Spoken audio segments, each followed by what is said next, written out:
Good morning and welcome to the Point. Happy holidays to you as we're all in the midst of our celebrations. Not many of us are thinking about a presidential race that's coming up just less than a year from now, but I think our guest today probably is. Brandon Dillon is chairman of the Democratic Party in the state of Michigan, former state representative from Grand Rapids, frequent guest. Thanks for coming back. Thank you. Happy holidays, Merry Christmas, and thanks for having me back on. We got a lot to talk about. This whole chairmanship job is an interesting discussion. I want to talk about that, what you really do as a chairman, because most people that aren't deeply involved don't know. But let's start with some of the issues. In the legislative session just ended, there were some election bills that were dealt with, and I know Democrats were very unhappy when it came to the straight ticket part. In other words, it was possible for years to go in and fill out a circle, or back when it was a punch, punch the place where there was an elephant or a donkey and you could vote straight ticket. Can't do that anymore. What's your take on that? Well, the governor still hasn't signed it. Well, we expect that he will. They're really not election bills. These are voter suppression bills. They've been tried twice before. In 1964 and 2002, Republicans eliminated the option for straight ticket voting, and 2 times voters in Michigan have rejected that at the ballot box with 60% of the vote. This really is an attempt to make sure that, particularly in urban areas like Detroit, Saginaw, Flint, and even Grand Rapids, where you have long lines at the polls, that those lines get even longer and you have voter fatigue and people not participating in the full process. This idea that this was about making people take more time to look at the ballot and study the candidate specifically would have actually made some sense had we tied this to reforms like early voting or no reason absentee voting, which was part of the discussion at the beginning, but in the end, what they passed was a purely partisan bill to eliminate the ability of votes to be cast efficiently, effectively, primarily in urban areas, because they know that their nominee for president is likely to be Donald Trump or Ted Cruz, and they are frightened to death about what will happen down the ticket if that's the case. Is it their concern about who the nominee may be, or is it because Democrats have a higher propensity to straight ticket vote? And I don't know what those numbers are. Yep. Do Democrats indeed vote straight ticket in this state more often? It depends on where they are. In the main, yes, but in non-presidential years, in some of our major counties like Macomb and Oakland, even Kent County, the reverse can often be true. This was really because Ron Weiser, who was a big contributor to the Republican Party, I believe was former chairman of the party, lost his bid in 2014 for the U of M Board of Trustees. Even though Rick Snyder won and Republicans won in the State House and Senate, he lost that position. So it is nothing more than an attempt to take away people's ability to make a determination about how they want to vote in the easiest manner possible. Democrats have been very clear. We'd like to see some positive voting reforms that actually make it easier for people to vote, making it more difficult to vote. And you heard some of the comments from some of the senators in this debate, Senator Robertson and Senator Meekhoff, who were kind of praising the idea that standing in line to vote was actually a good thing because it showed people's commitment to the issues. We think that's entirely the wrong approach. How do you think this impacts those lines? Obviously, if people are going to have to read and pick in each one, it makes them longer. In Grand Rapids, in the past, we have seen some really slow lines already. Sometimes it's a ballot, sometimes it's the equipment, but we know that can happen. If that starts to happen, what is the Democratic Party in Michigan prepared to do about it? Well, we're prepared to look at this bill and consider all our options. I think we think that this is not just assault on straight ticket voting, but some of the other bills that passed to basically codify Citizens United. There's some other bills that are in the Senate that would make it harder to vote by absentee ballot. This is a pattern of voter suppression that's coming from the Republican Party in Michigan, and you're seeing it nationally. In many ways, you're seeing a party that really doesn't care fundamentally about the value of democracy unless it's done in a way to ensure that they are going to win and maintain power. That's not how the system should be done. It should be a fair exchange of ideas. May the best idea or best man and woman win. But now with this explosion of money into the system, making it more difficult for people to vote the way they want to vote, making it more difficult for people to vote absentee, the only conclusion you can draw, and editorial boards across the state have drawn this conclusion, is that this is a brazen partisan attempt to continue to rig the system for their own advantage. When you think of straight ticket voting, aren't there places in the state that Republicans would benefit from that too? Yes.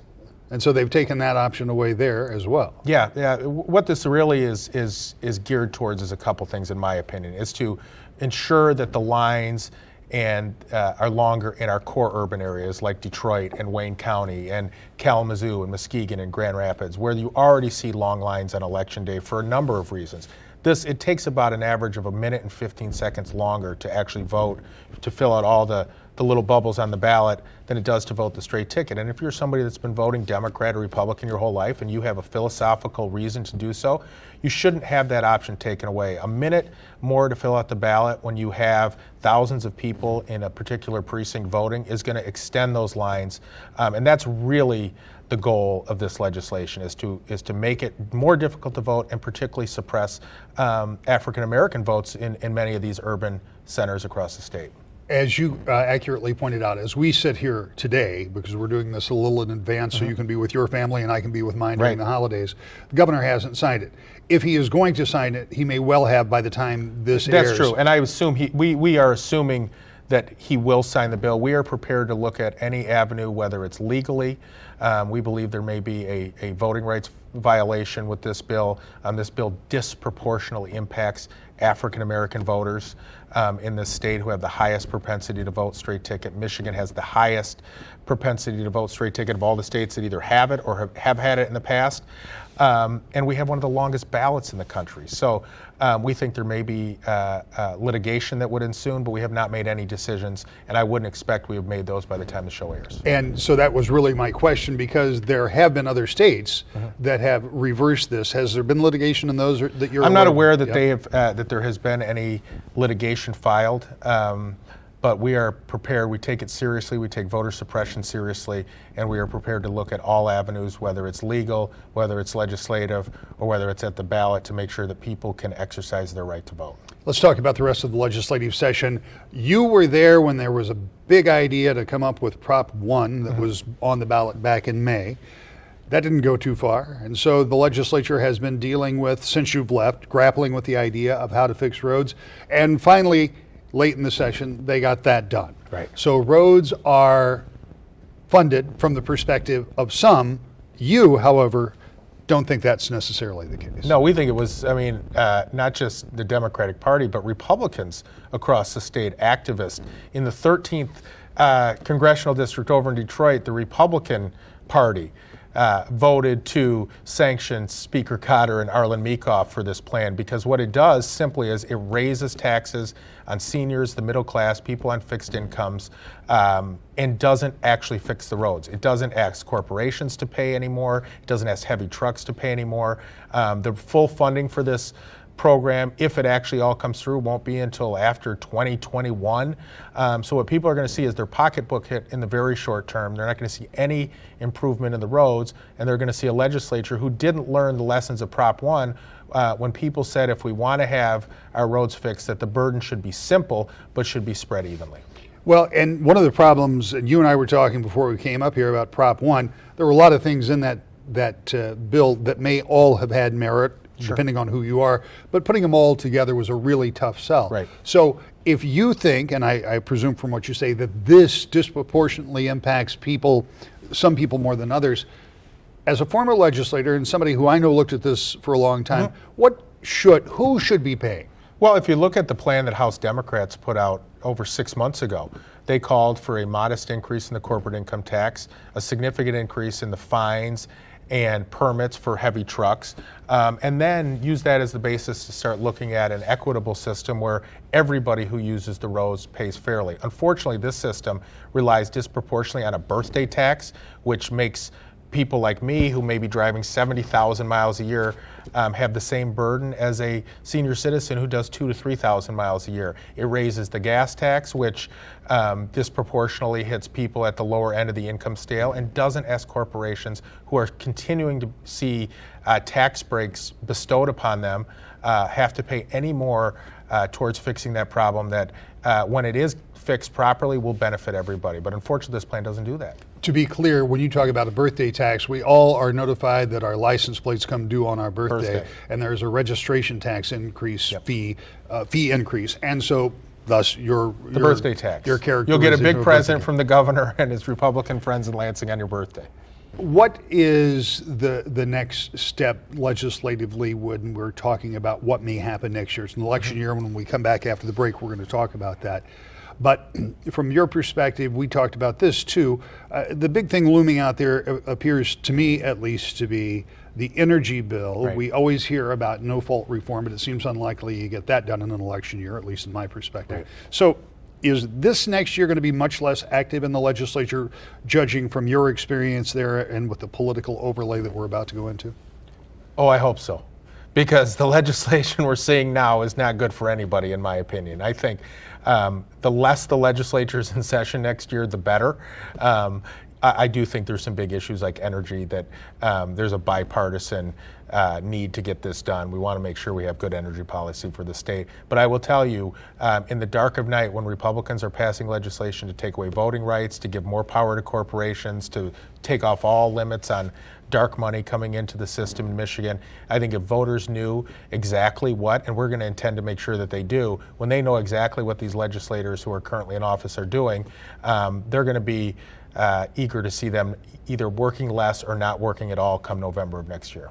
And that's what we're going to talk about when we come back. It is not lost on the chairman of the Michigan Democratic Party that next year is a big election year. Obviously, there's that big election for president. We'll be following that closely. But, and you don't have to answer this just now, but unless I miss my guess, there are 110 other elections that you're more interested in. And we're going to talk about that when we come back in just a moment. To the point.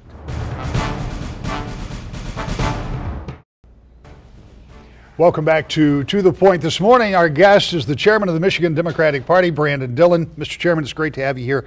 Great to be I here. want to talk a little bit about this new gig of yours. You started back in July. I was moderately surprised because I always thought that your position in the House of Representatives was one that you revered and enjoyed, and I suspect that it was. But it's quite an opportunity to become chairman of the party for the entire state. And so now that you've got 6 months under your belt, give me an idea of what that change is like from being one of 110 and being in the minority to being the chairman of a party with part of the goal to become the majority party in the House.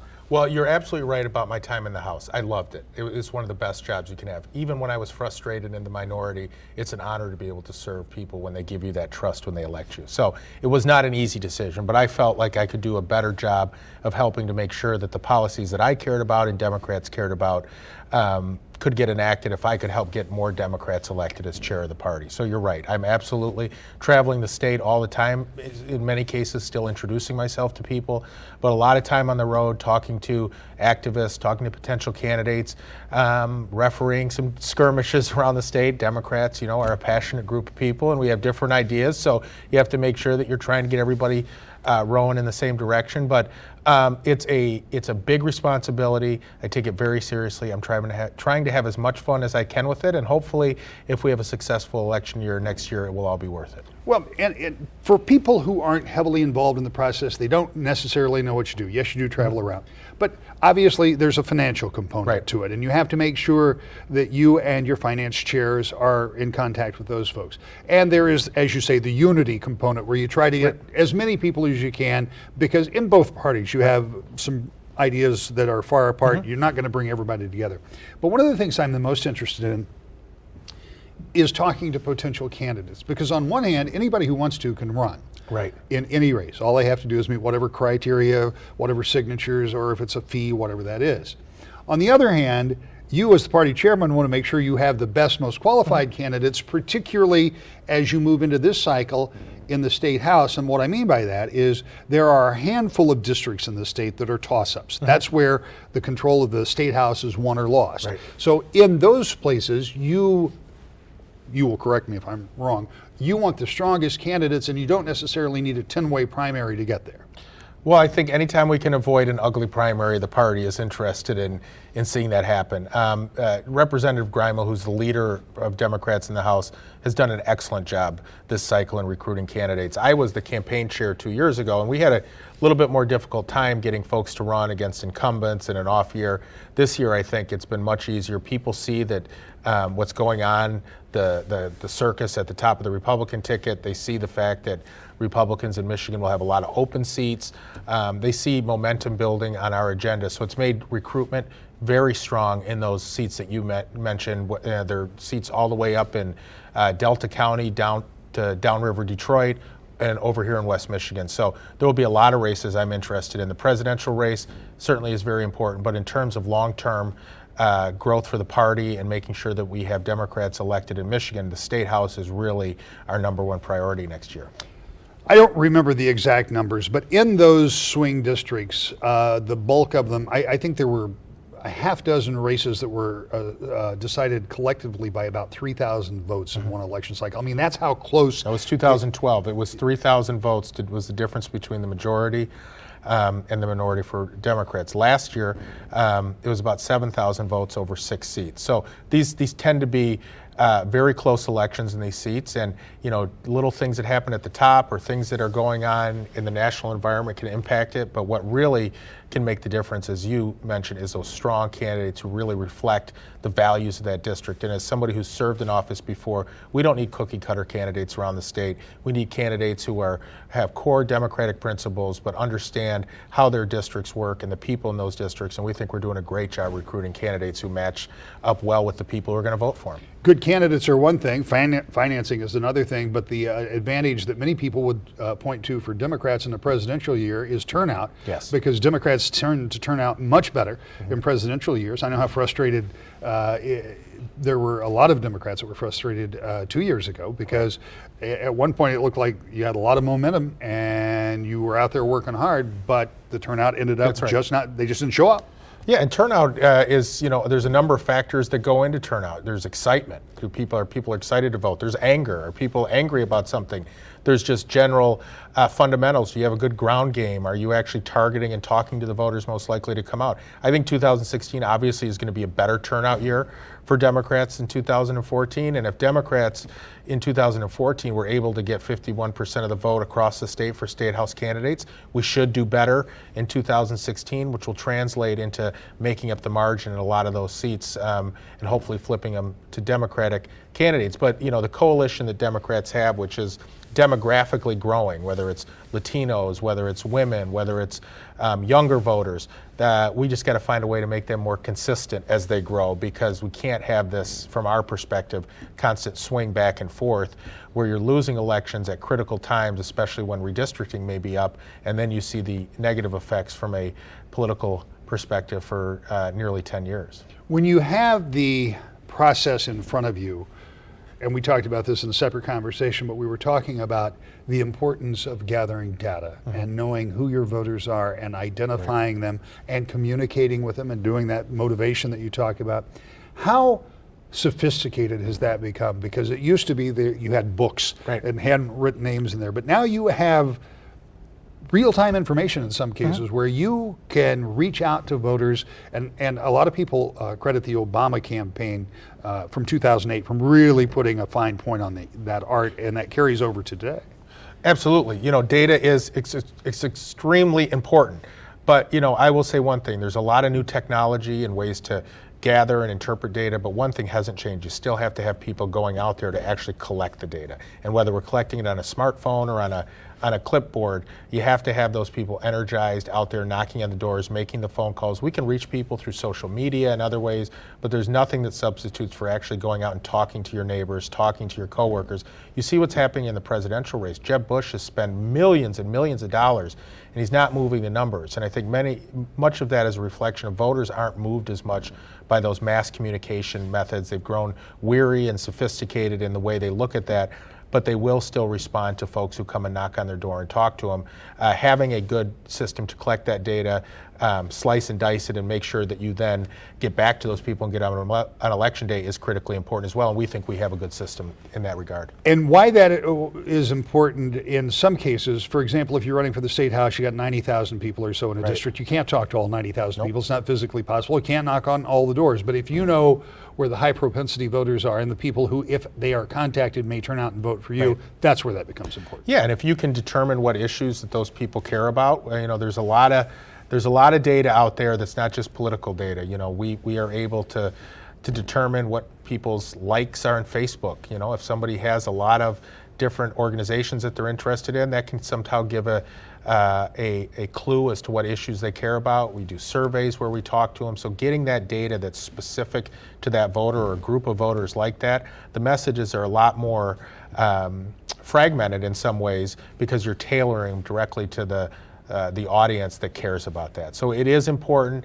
It's increasingly important as people start turning away from their television sets and are looking at things on Netflix and others where you don't have the opportunities to advertise. So making sure that you can find them where they live and the interests they care about is a real challenge, but one that is fun and exciting and is really important. Fortunate for you, we'll still sell you advertising, but we'll buy it too. Let's talk a little bit about those congressional districts. Democrats have not had a majority in the congressional delegation for some time. Part of that, I suspect that you and some of your supporters will say has to do with the way the districts are drawn. And I'd like to have you come back. In fact, I'd like to have you and maybe some colleagues and some Republicans come in and talk about that very thing, because I know that Representative Hoadley and before him Representative McCann had talked about redistricting ideas that take it out of the hands of the politicians. But without getting into that, what do you have to do when it comes to the congressional districts, the ones where you think you may have an opportunity to pick up some seats? Well, there's actually quite a few opportunities this year. Up in the first, my predecessor in the at the MDP, Lon Johnson, is running. He's raising a lot of money, causing a lot of excitement up there. You have an open seat up there now. You have the 7th with Melissa Gilbert running. You have Gretchen Driscoll, the 8th with Melissa Gilbert, the 7th with Gretchen Driscoll, and you have the 6th district over here with Paul Clements, who's running against Fred Upton, who ran a very strong, spirited campaign last time. And I think the key is just getting people the message that the system is not working for average middle-class people and looking at the policies that Republicans in Congress are passing, whether they're tax breaks for big oil companies or making sure that it's harder for middle-class people to make ends meet. When we communicate that message effectively, we have a good chance in any congressional district, no matter how those district lines are drawn. When you think then about that next step, that presidential process, it's going to be different for Democrats when it comes to selecting a candidate in the state of Michigan. What are you doing different this time around? We're doing a primary this year. We've gone back and forth over the years, but many times we've done a caucus to choose our candidate, and this year we're doing a primary the same day of the Republican presidential primary. Hopefully that will generate more excitement. There's advantages and disadvantages to both methods, but the candidates, we're encouraging them all to come to Michigan. I know Hillary Clinton is going to be in Michigan in early January. We're reaching out to all the campaigns to tell them, don't take Michigan for granted. This is a state where if you can win here, you can win anywhere. So we're hoping they'll come and talk about their vision for not just Democrats, but for the country. Don't forget to tell Secretary Clinton, Senator Sanders, and Governor O'Malley they have a seat at this table if they ever I will want make, Rick, give me your card. I'll give it to them as soon as I talk to them. But how important is that? Because the caucus, and I should point out, we've only got about 30 seconds left, but the caucus system in Iowa versus the caucus system in Michigan is far different. Both called caucuses, but far, far different. What does that mean, do you think, for your Democratic voters in that kind of turnout? Will it be more participation? Is that your anticipation? Well, in a caucus situation, you're limiting it only to party members or people who call themselves Democrats. Right. In a primary, we have an open primary system. You have to choose which side you vote on. The idea is it will bring more independents and others into the process to listen to what Democrats have to say.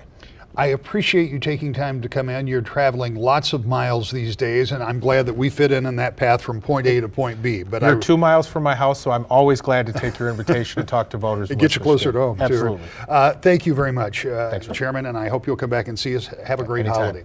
We're going to come back and tell you a little bit about what's coming up on next week's To The Point, as well as what to expect in the coming year. All of that when we come back with more To The Point. Next week, Chairman Dillon's counterpart, Ronna Romney McDaniel from the Michigan Republican Party, will talk about her role and her take on next year's election. No surprise, it's somewhat different than this morning's guest. And in the coming months, we are going to be following Decision 2016 very closely.